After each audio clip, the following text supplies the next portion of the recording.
What's up, everybody, and welcome to another episode of Wrestling with Johners. My name's Johners, and this is episode 20. Yes, who would have thought that we would have made it to 20 episodes? So really happy to be here today.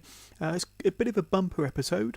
Of course, we're going to be looking at our weekly NXT UK episodes and NXT. They were shown on the WWE Network on the 23rd of January. We'll also be taking a look at the cards from NXT Takeover Phoenix and the WWE Rumble, both taking place this weekend.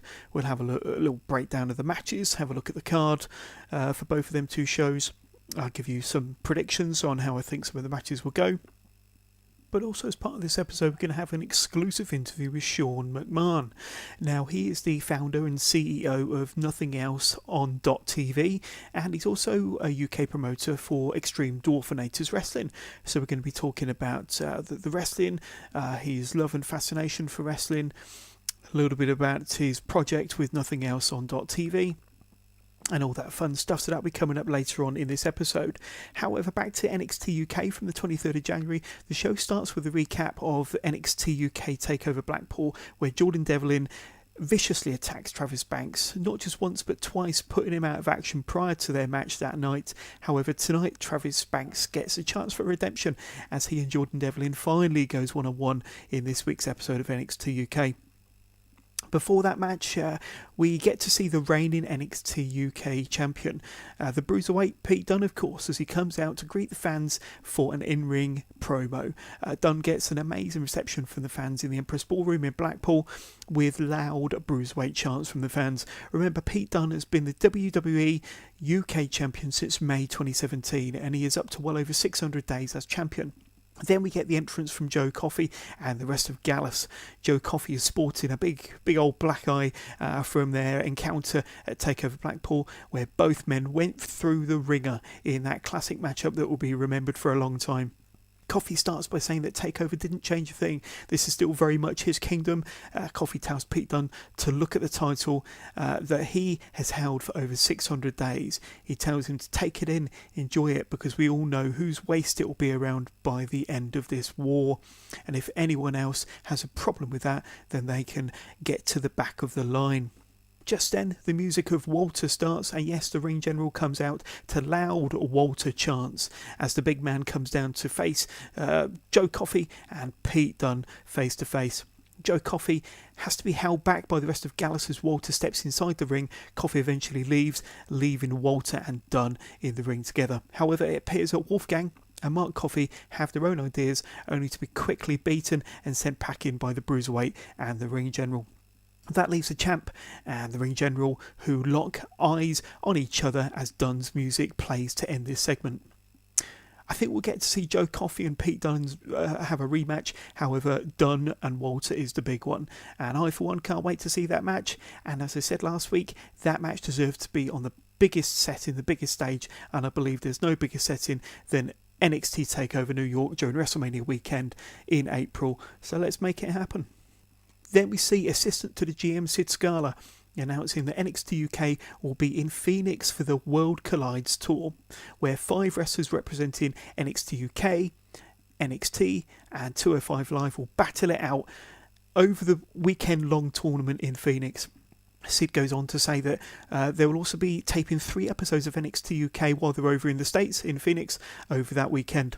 Just then we see Zach Gibson and James Drake, the new and first ever NXT UK Tag Team Champions, come into the picture. Gibson says that they will talk when they want to talk, and next week we will all receive a Champions Address from the new NXT UK Tag Team Champions. But for now, Sid Scala was told to jog on. So there we have it. 3 episodes of NXT UK will be taped over in the States over Takeover and Royal Rumble weekend, no doubt, during the Royal Rumble access. We shall find out very soon.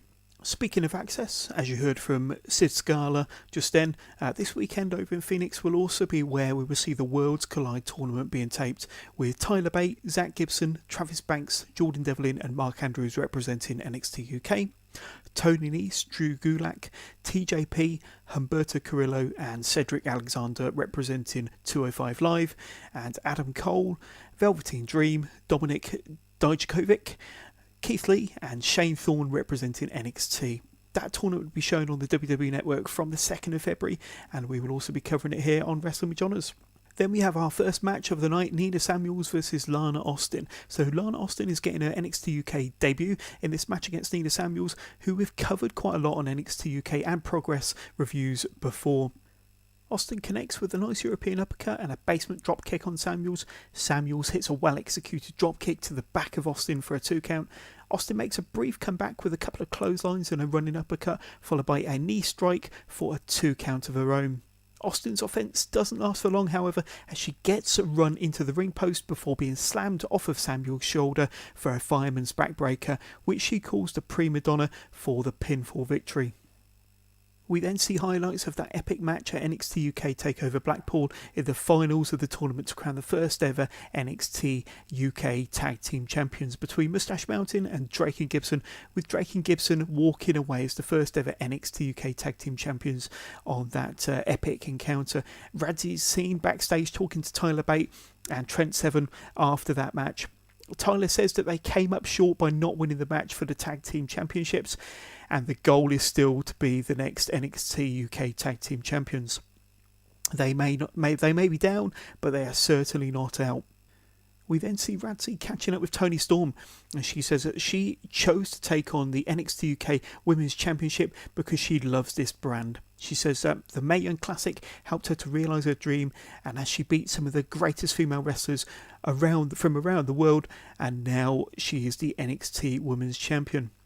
Our second match of the night is Eddie Dennis versus Jamie Ahmed. And Dennis doesn't waste any time as he launches himself at Ahmed with a running forearm in the corner. And despite a brief comeback from Ahmed, Dennis levels Ahmed with a stiff clothesline.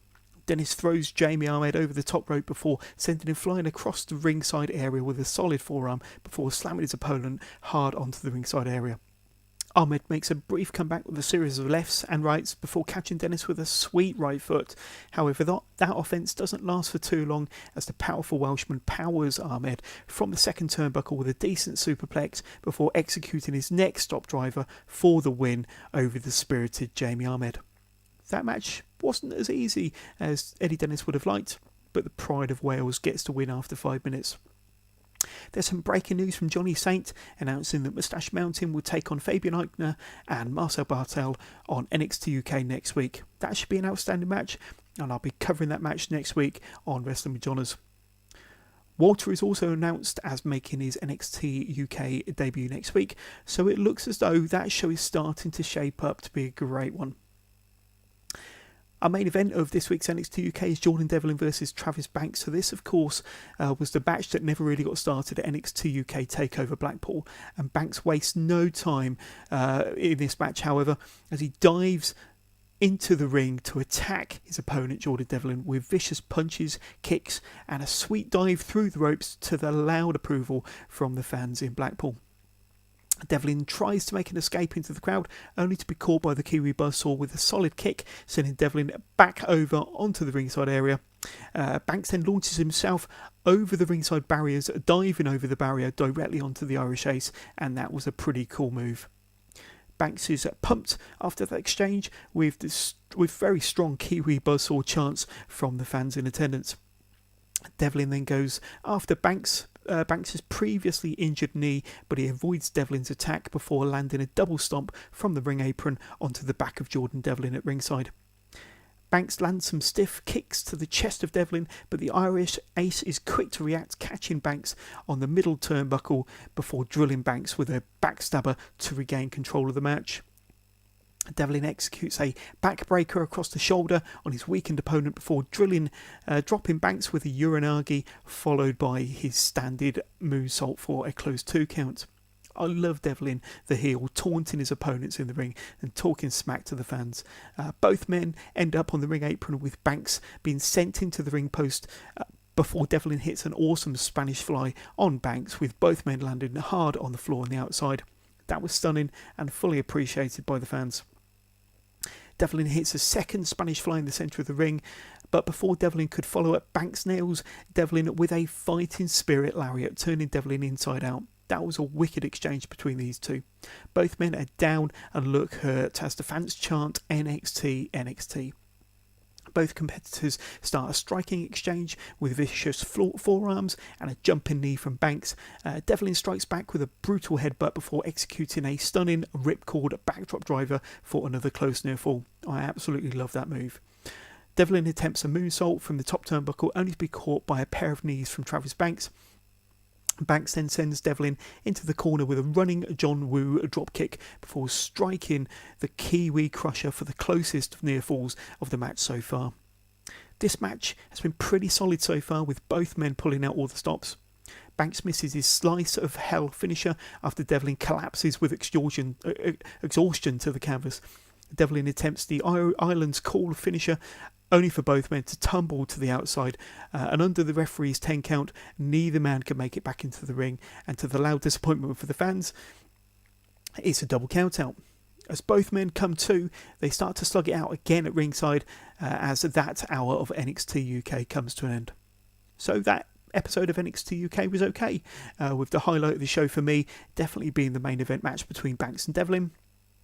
A slightly disappointing end to their contest, but as predicted a few weeks back, this is a feud that will play out on NXT TV, and I'm sure that we will see a lot more from these two very exciting wrestlers in the coming weeks.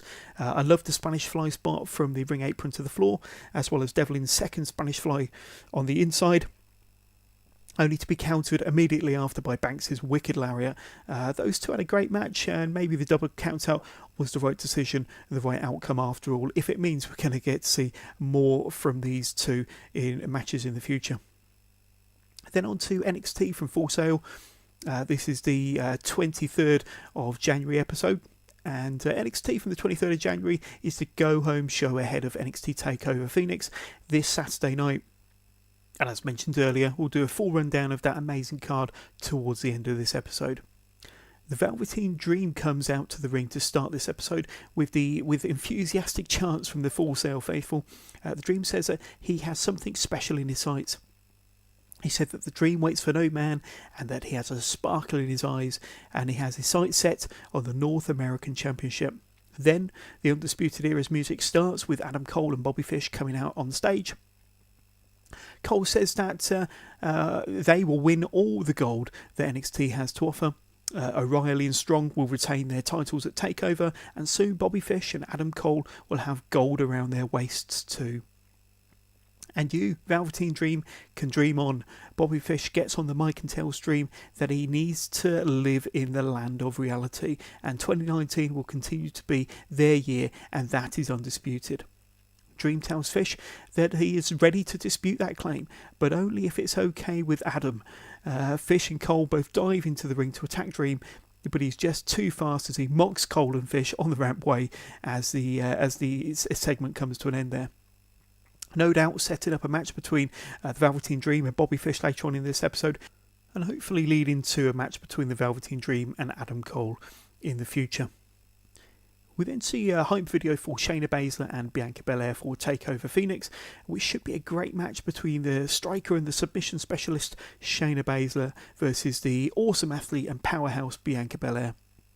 That was a really great video package and has me even more excited for their match at TakeOver. This is a match we haven't seen before between these two legitimate badass wrestlers that could steal the show on Saturday.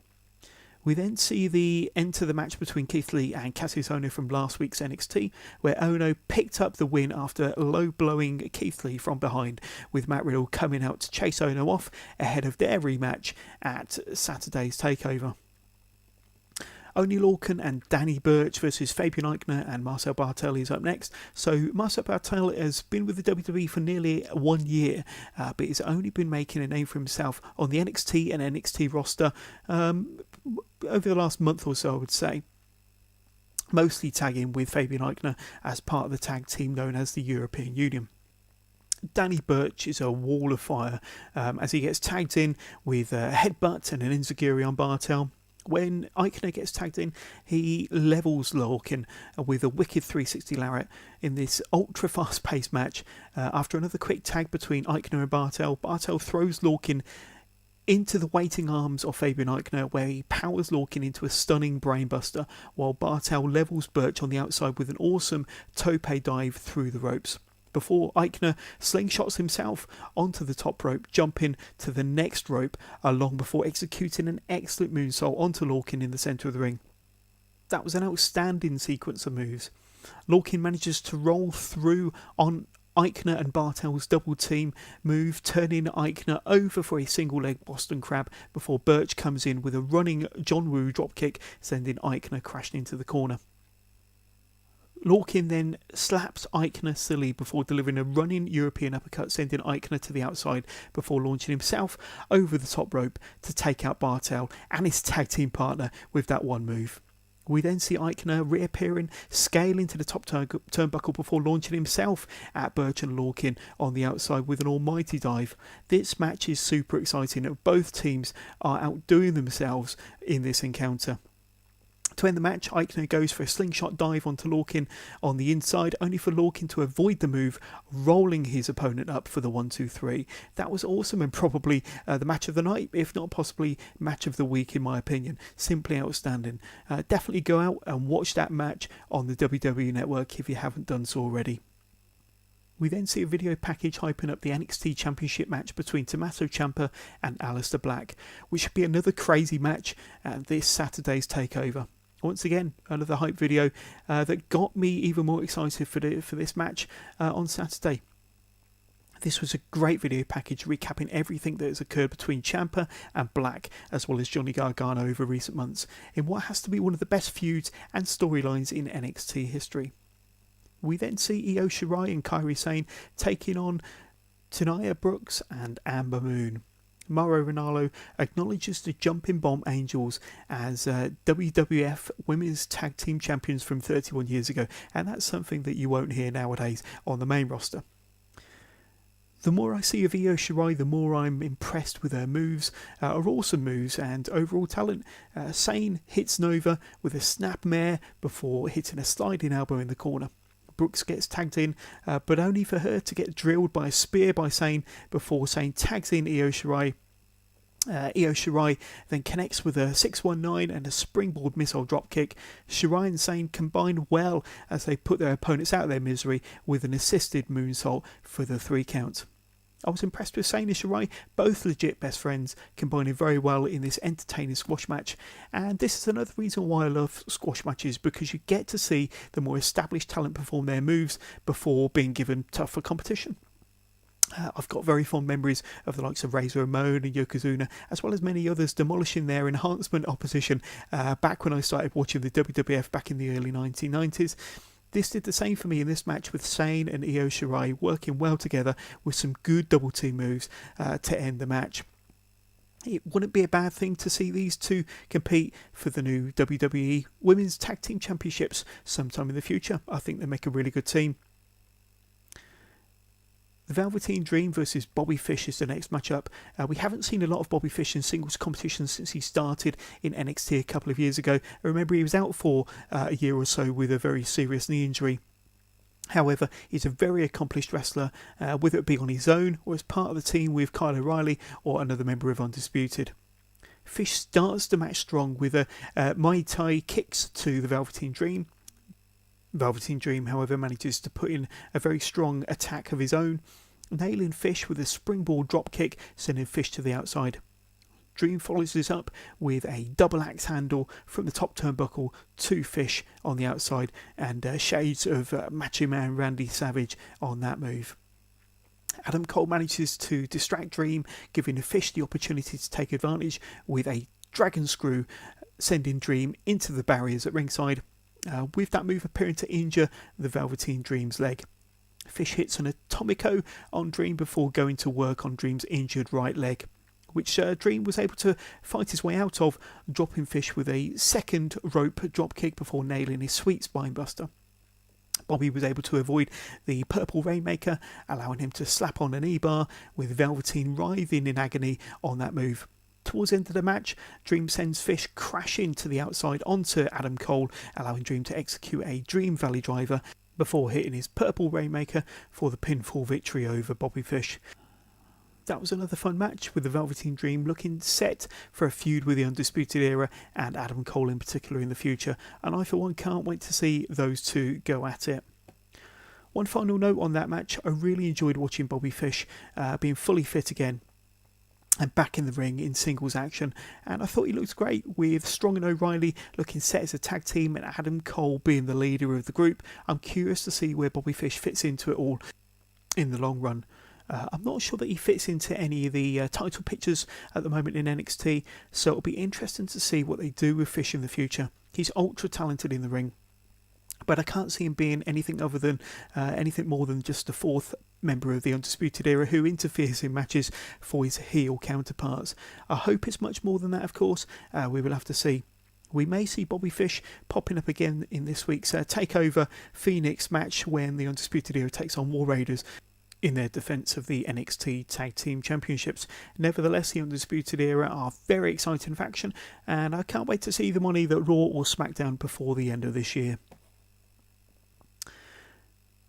They've already set up 2 matches for next week's NXT, with the Street Profits facing off against the Forgotten Sons, as well as Kairi Sane and Io Shirai facing off against Jessamine Duke and Marina Shafir.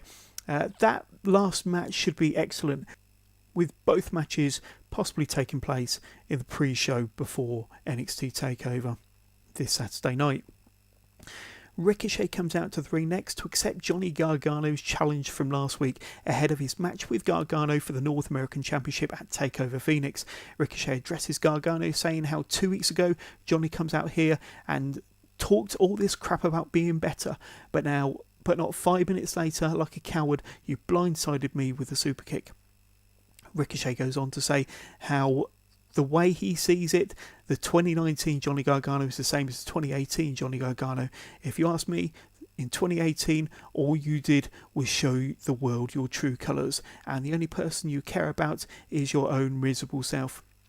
Ricochet went on to say that in 2018, he showed his true colours when he went on to win the North American Championship. He went on to say that in 2019, he went on to be something Johnny Gargano could not be, and that is a champion. Then Gargano's music started, and with mic in hand, Johnny said that he knows what Ricochet is trying to do by using his emotions against him, and if this was his 2018, he'd probably have rushed the ring like a madman, but this is 2019, and Johnny Gargano in 2019 always has a plan. Just then Gargano gets into the ring with both men pummeling away on each other with lefts and rights. Gargano gets kicked to the outside just before Tommaso Ciampa comes into the ring from out of nowhere to blindside Ricochet, sending him to the outside also.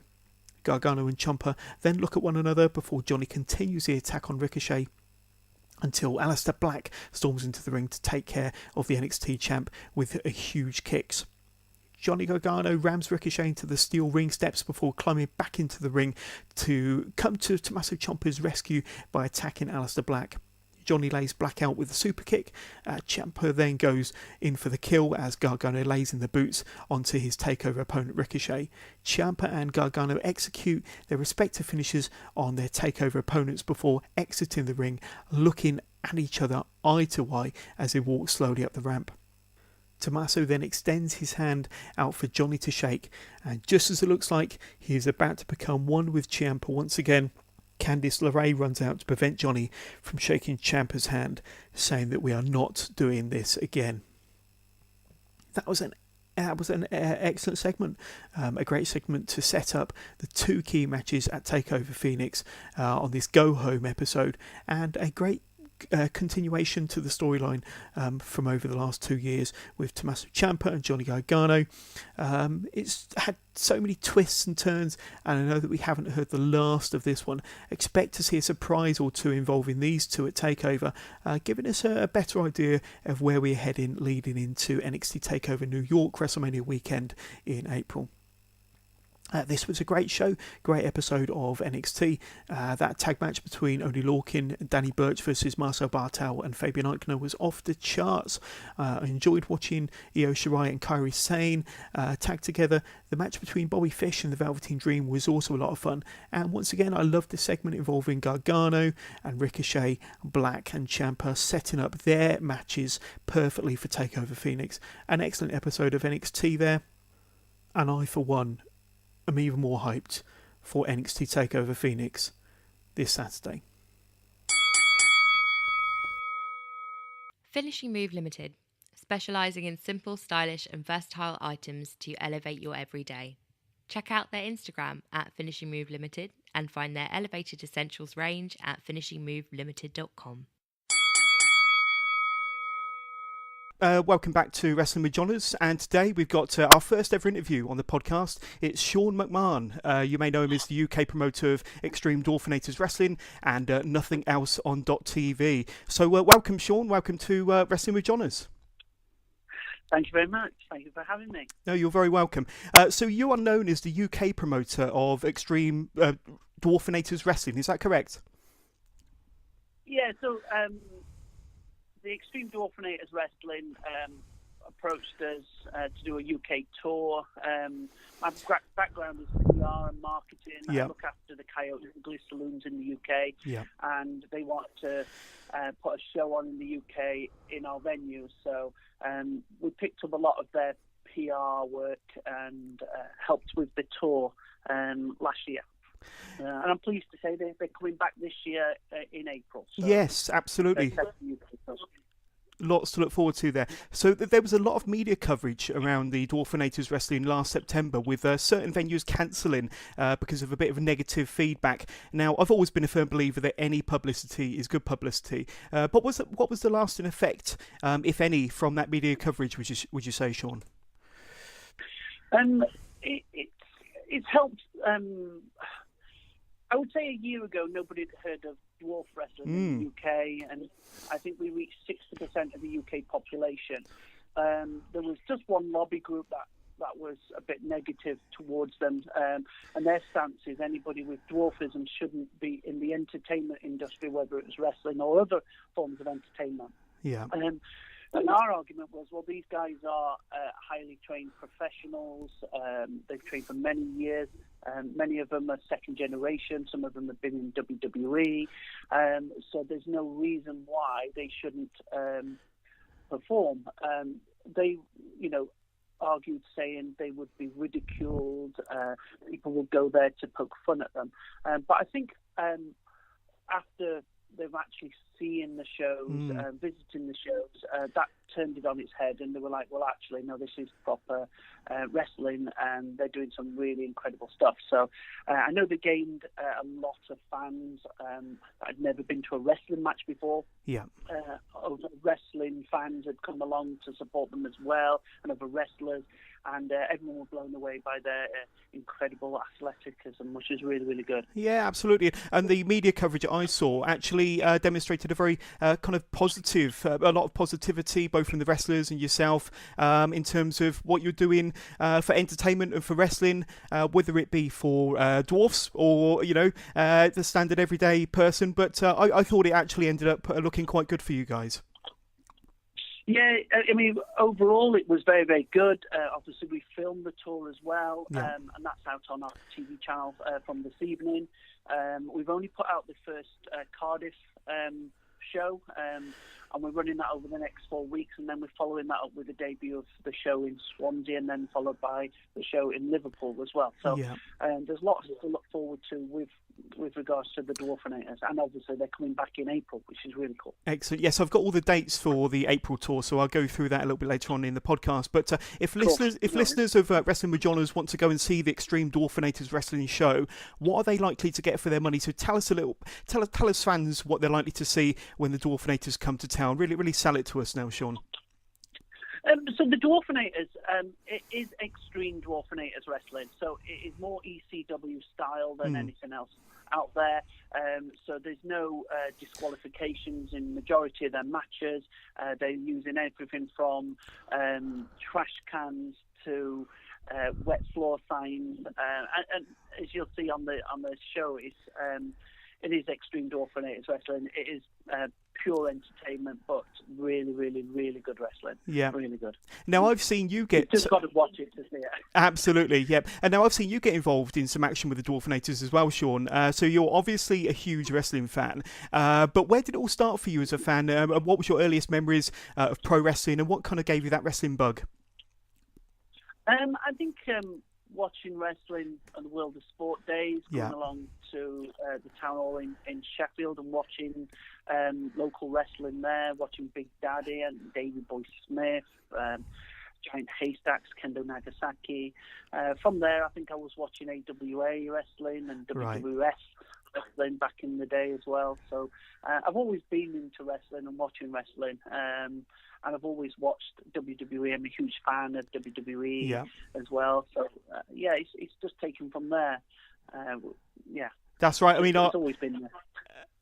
Yeah, I was just going to say that I think that I remember watching the World of Sport, sitting at home with my nan, shouting at the TV, and then going to the local town hall, watching All Stars Wrestling with Giant Haystacks and Big Daddy and Pat Roach and all them classic wrestlers from the 80s and early 90s. So, yes, I can definitely agree with you there. It's a fun time to be a wrestling fan, and ever since. But, no, that's great. So, the Extreme Dwarfanator Wrestling, they're back in the UK, as you said, later on this year. So I've got some dates for the listeners here.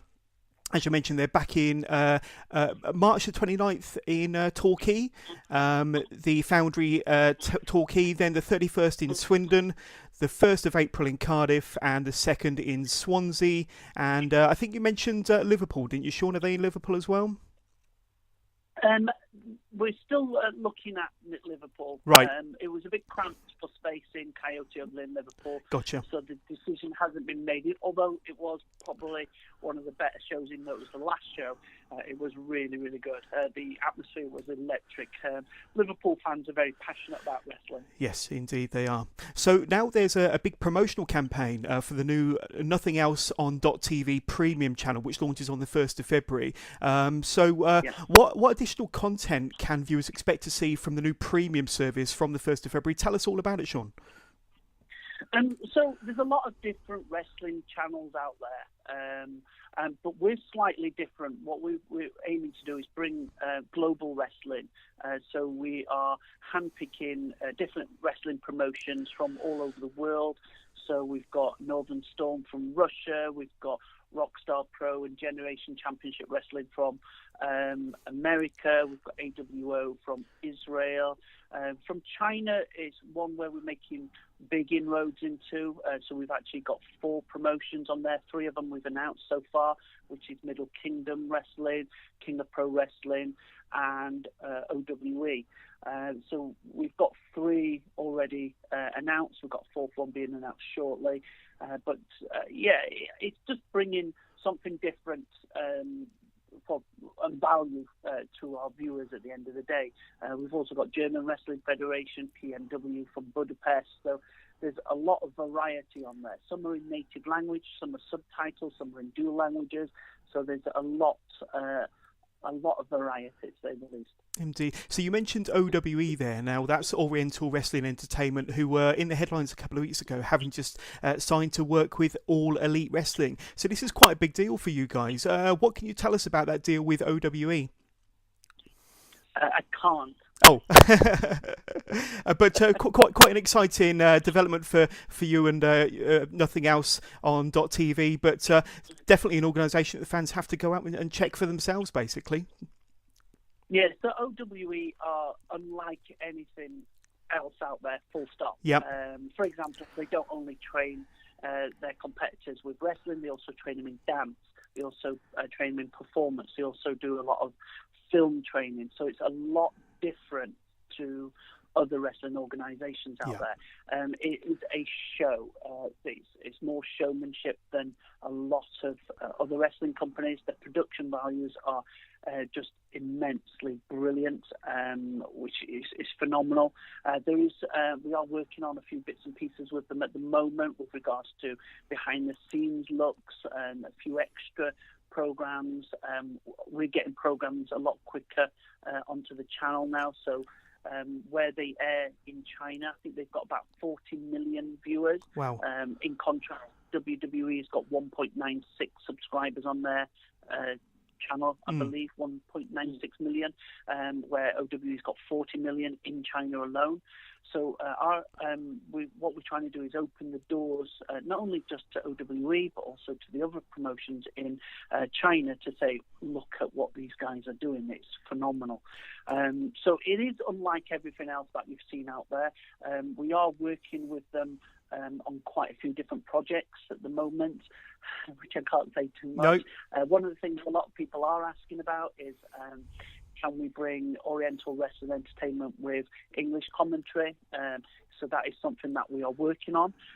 We're actually working on the other way around as well. So the Dwarfanators, for example, their programs will soon be available in Mandarin and Cantonese and going out into China. So it's a two-way deal, which is quite cool. Excellent. So being a wrestling promoter and working hard on your TV channel, what time do you get to watch wrestling live in person then, Sean? So what promotions do you tend to follow at the weekends?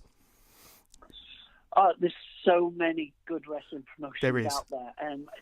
Tonight I'm supposed to be going to WrestleGate Pro, which I've been looking forward to for such a long time. Yep. Unfortunately, there's an emergency come up, which I can't make it. I'm absolutely gutted I can't go to that event. I've been looking forward to it. I even got my tickets. I'm like, yes, I'm going. I'm going to sit in the audience. I'm going to enjoy it. But unfortunately, something's come up and I can't go. Obviously, I'm a big fan of WWE, NXT, TNT in Liverpool. I love their product. The guys there are really, really good as well. Yeah. I really enjoyed watching that. I love watching any work from Natalia Markova as well. Right. She's currently wrestling in Marvelous Wrestling in Japan. So there's a lot of different styles of wrestling out there, which I like looking. I like looking at new stuff. Gali Lucha Libre, for example, in the USA, they're on the channel as well. It's on Lucha Libre, and they've got some awesome talents working for them. I mean, the top lucha stars out there are on that program, which is really cool.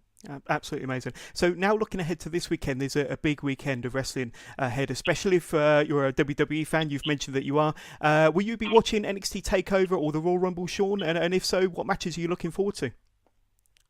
Yeah, definitely watching anything that the Velveteen Dream is on. I think as an actual star, I think he's got the potential to go really, really well. I think so far. too. He's got my backing. Yeah, he's got my backing. He's the future. Adam Cole's awesome as well. Yeah. Royal Rumble. I like watching the Royal Rumble because you don't know what to expect. Yeah. And I like the surprises there. I like when somebody is like, "Oh my God, such and such is there." Absolutely. Yeah, I think where sometimes they miss is when they don't do that. When they just like, "Oh, it's that guy," you know. Yeah. I think last year, I think it was, where everyone was expecting somebody to come out at number 30 and everyone started booing. So, yeah, they've got a good opportunity with the Royal Rumble. So, let's see if they take it on. I don't know. I think they're going to be two good shows. NXT Takeover Phoenix, that takes place tonight, and then the Royal Rumble tomorrow evening on the WWE Network, and we'll be reviewing those two shows on Wrestling with Johners. So, Sean, where can my listeners get in touch with you on your social media, find out more about Nothing Else on .tv, or get their hands on Extreme Dwarfanator tickets? So, plug time. Where can we get in touch with you and get our hands on the tickets? Okay, so we're on social media everywhere. You can go on to dwarfanators.com to have a look at tickets and shows. They're touring constantly across the USA and obviously in the UK this March and April. Yep. So dwarfanators.com, you can get tickets from there. For Nothing Else on TV, we're on every social media channel. It is. Indeed. It only costs $4.99 a month to subscribe to the channel. It's not only wrestling, but it's indie films, classic films, and indie entertainment.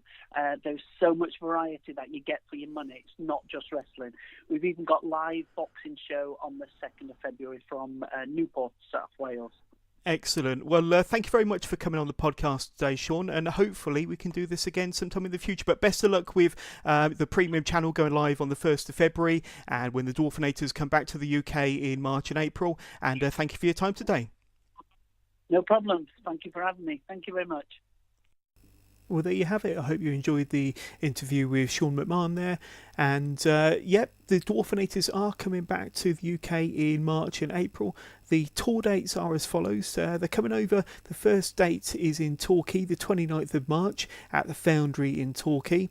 Then they're heading over to Swindon at the Mecca on the 31st of March. Then over to Cardiff, the Coyote Ugly Saloon there on the 1st of April, and then over to the Coyote Ugly Saloon in Swansea, Swansea for the 2nd of April. So those 4 tour dates, just go on to the Extreme Dwarfanators website to book your tickets, and they're back in March. So, as mentioned earlier, we're going to have a quick look at the cards for NXT Takeover Phoenix and the Royal Rumble, of course. So let's have a look at the Takeover card and some of my predictions. Not going to go into too much length for each of these matches, but the first match is going to be Matt Riddle versus Cassius Ohno. So their first match was at NXT Takeover War Games back in November. It was a super quick match. It was an unscheduled match. Matt Riddle knocked Cassius Ohno out in 6 seconds to win that. They did have a rematch on NXT TV, a week or so later, which Riddle won also. But then Ohno, being a bad loser, being a typical heel, attacked Riddle quite violently on the outside, ran him into the steel ring steps and beating him up on the outside. So there's a little bit of revenge there for Matt Riddle as well. This is going to be a good contest, a close contest. I know that these two wrestlers can definitely go. I predict that Matt Riddle is kind of alongside Velveteen Dream the future of this industry. So I predict a Matt Riddle win. It won't be easy. There could be a bit of a twist and turn. Could Keith Lee get involved? Could Keith Lee side with Matt Riddle?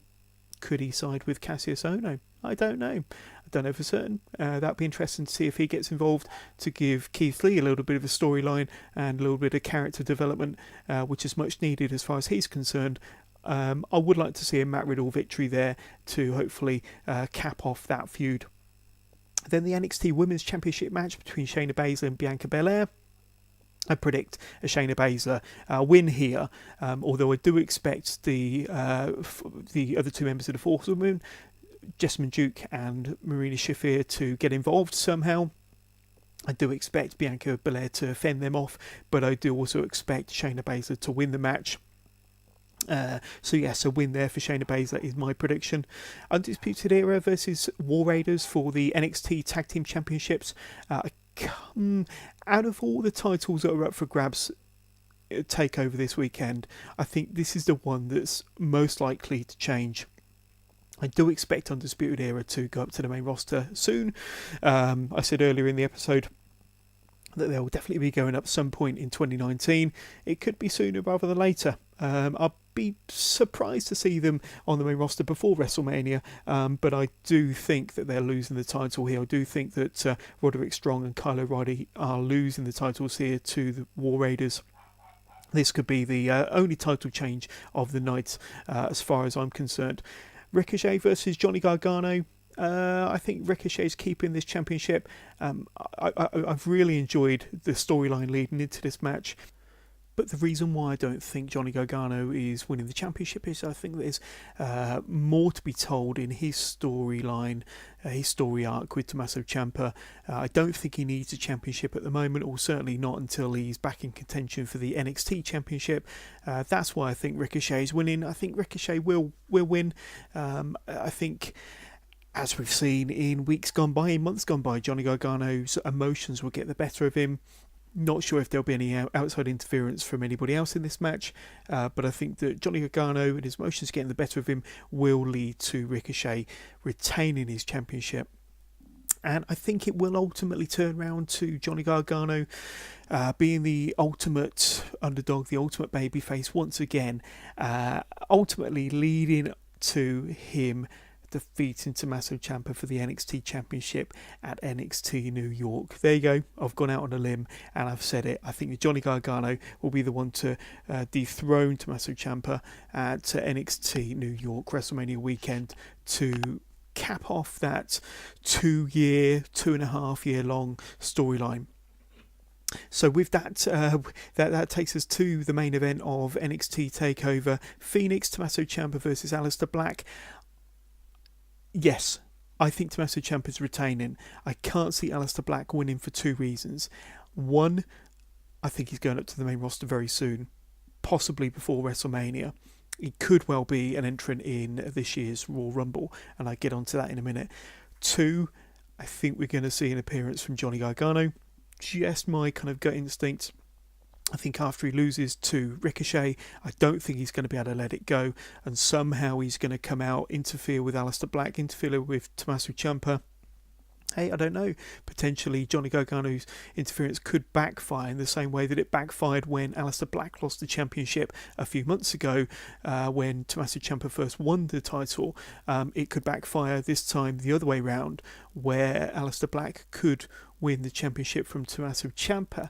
But as I said, I think that the full storyline arc of Johnny Gargano versus Tommaso Ciampa has to involve Gargano winning the championship as a white meat superhero babyface that he was up until 6 months ago, when he allegedly attacked Aleister Black in the parking lot. I think it's going to be an incredible card. I've not seen a bad takeover card since they started airing these on the WWE Network however many years back. I do think this one could be another standout performance. The card on the surface of things looks a little bit samey. You've got Cassius Ohno versus Matt Riddle. We've seen that twice before. War Raiders, I don't think they're quite clicking with a lot of the fan base yet, but tonight could be their opportunity to click with the audience and to really give us a real demonstration of what they're capable of. We know that Undisputed Era, Kyle O'Reilly, Roger Strong can't have a good match. They've had some outstanding matches, certainly last year against Mustache Mountain in their incredible series of matches with those, and against Oney Lorcan and Danny Burch in their incredible takeover match there. And I think that Undisputed Era will drag out an amazing match from War Raiders, and they're fantastic wrestlers in their own right. We just haven't seen the best of them yet. Really looking forward to Shayna Baszler versus Bianca Belair, but I think Baszler's retaining.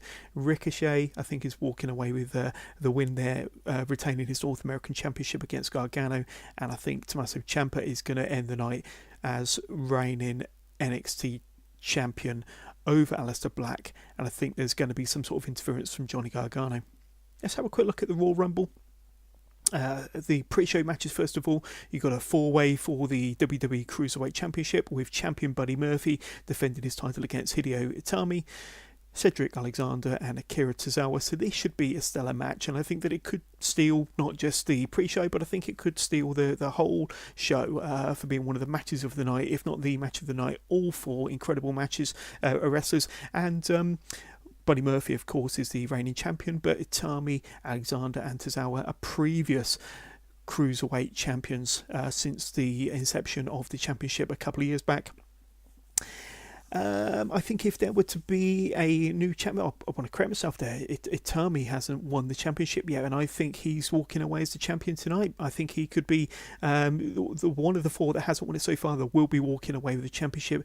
There you go, I'm going out on a limb. Hideo Itami will win the Cruiserweight Championship.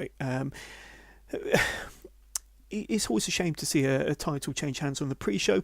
It could very well happen on this occasion.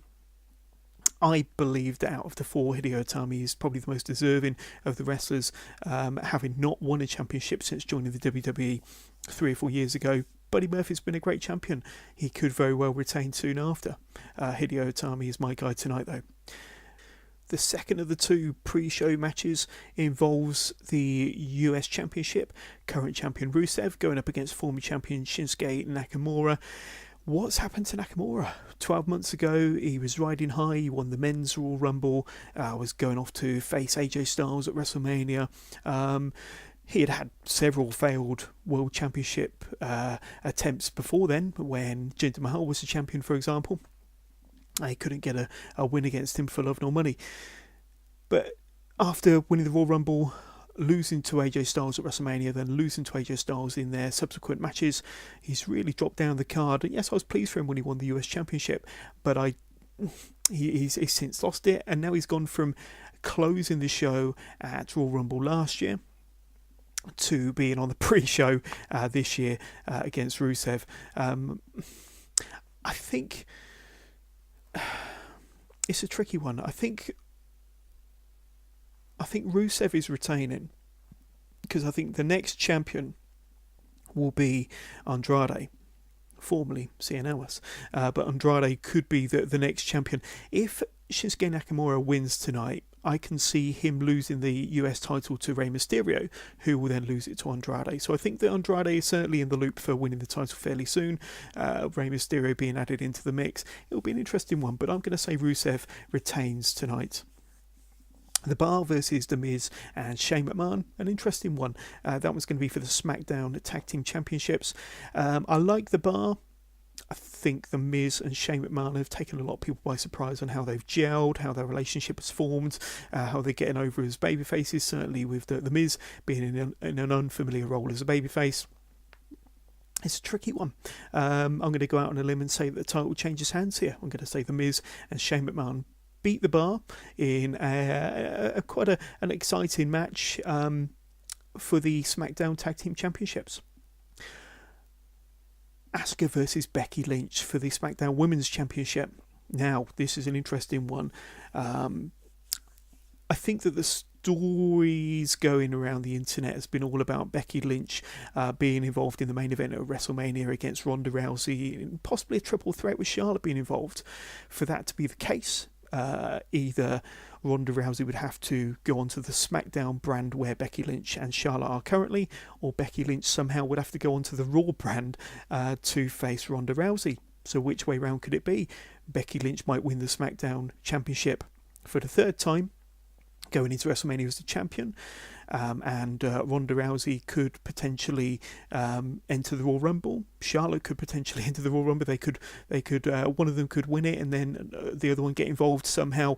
We've got Fastlane and Elimination Chamber as the two pay-per-views before WrestleMania. Honestly, I think Asuka's winning. I think she's retaining her championship, and I think Becky Lynch and Charlotte will have a good run in the Royal Rumble match on the same evening. So we'll talk more about that in a second. But I think Asuka's retaining and going to WrestleMania as the SmackDown Women's Champion.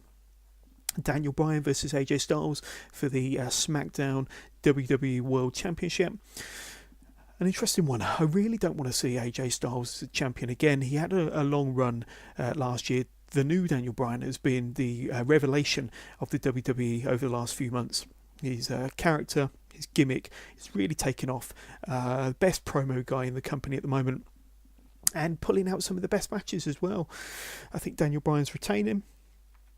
Not sure who he's going on to face at WrestleMania, but AJ Styles will be involved in a different feud after this match. I think that this will cap off their series of matches and their feud at the end of the Rumble. Ronda Rousey versus Sasha Banks.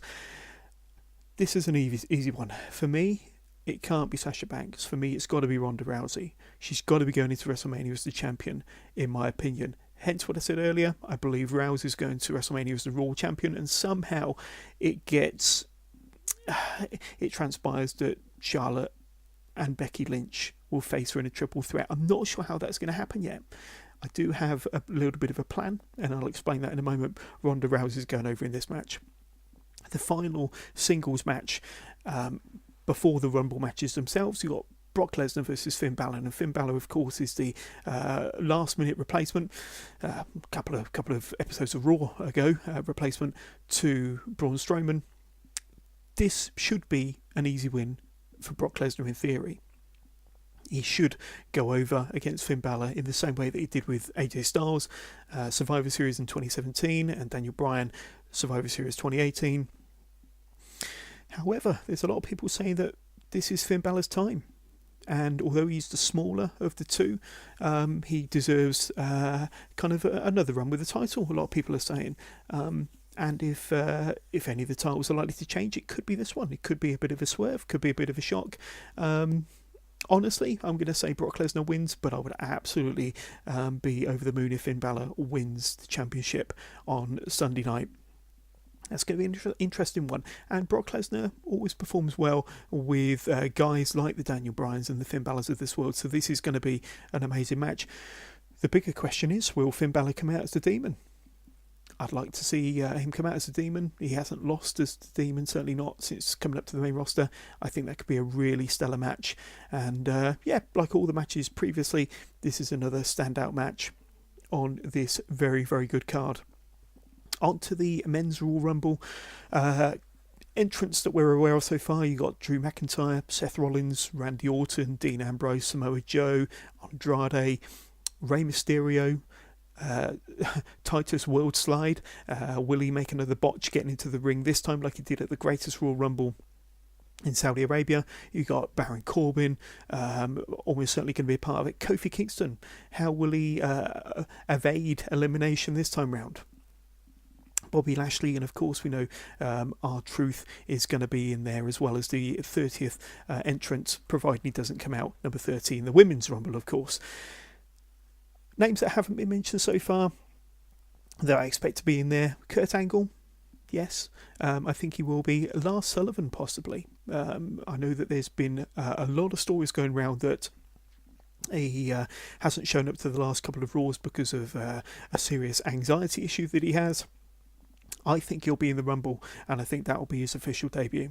EC3, I expect that to be his official debut as well. Don't be surprised if you see The Undertaker and Kane there, possibly to start some kind of storyline, not between the two of them, of course, but some sort of storyline going into WrestleMania.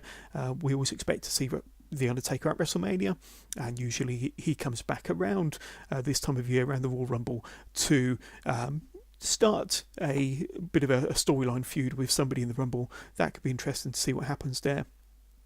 I briefly alluded to earlier Aleister Black possibly coming up to the main roster, and I think this could be his opportunity to make a very strong debut at this year's Royal Rumble. I wouldn't mind seeing Pete Dunne in the Royal Rumble. I know that he's over in Phoenix. He's joined the WWE on a full-time contract now, so he's no longer working independent dates along with Tyler Bate. Don't expect to see Tyler Bate in the Rumble. He's going to be in the Worlds Collide tournament and Royal Rumble access. But Pete Dunne, yes, I do expect him to be in the Rumble. He's been the longest reigning modern-day champion in WWE history. And as the current UK champion for over 600 days, I'd love to see Pete Dunne be in the Rumble. I think he deserves it. Could we see some NXT call-ups, not necessarily call-ups to the main roster, but appearances in the Rumble? Maybe a Matt Riddle, maybe a Tommaso Ciampa, maybe a Velveteen Dream. One name I'm going to throw out there that I wouldn't mind seeing in the Rumble, and I'm going to say it, Walter. I think Walter could be in the Rumble this year. He's a big guy, quite an intimidating guy, and I think he's kind of made for this sort of match. Who knows? I'm going out on a limb, but more than anything, I'd love to see Pete Dunne in the Rumble.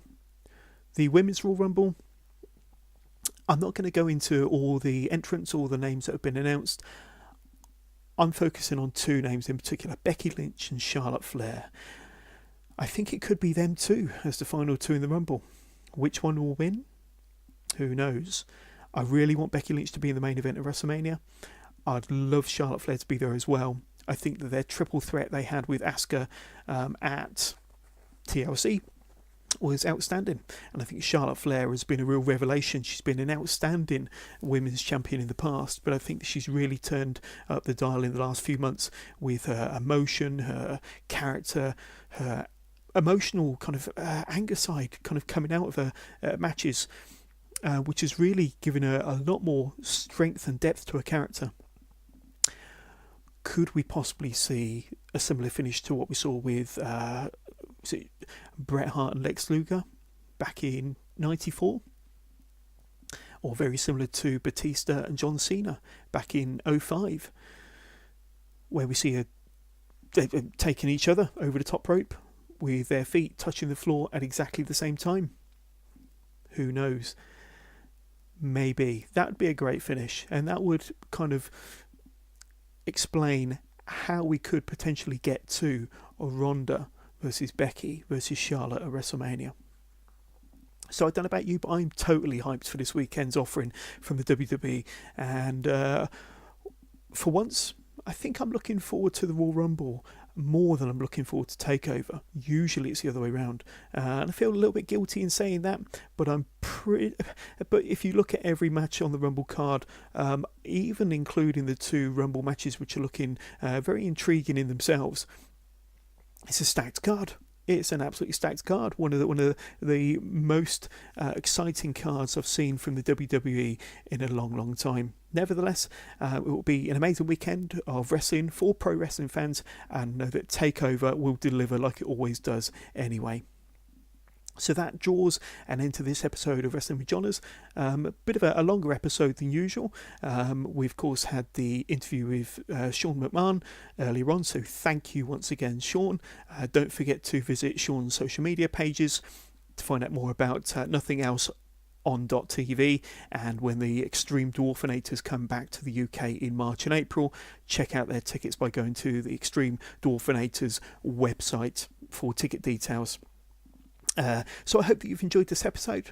If you did, please don't forget to hit subscribe and shout about this podcast. Tell your friends, tell your family, and keep listening to Wrestling with Johners for all of your weekly NXT UK and NXT updates. You can listen to this podcast on iTunes, Spotify, Podbean, YouTube, Stitcher, and wherever you get your podcast. If you have any questions and want to get in touch with the show, email the show wrestlingwithjohners@gmail.com. You can visit our Twitter page at withjohners_pod. Visit our YouTube page, and you can listen to our YouTube on our YouTube page, or see all of my videos from my time in New Orleans in April over WrestleMania weekend last year. You can now follow Wrestling with Johners on Instagram at Wrestling with Johners. As simple as that. So I'll be back with another episode fairly soon, covering NXT Takeover, and I think we're going to do a special episode after that covering WWE Royal Rumble. So they're all to come. And in the meantime, stay safe and enjoy the wrestling over the weekend. Take care and see you all soon.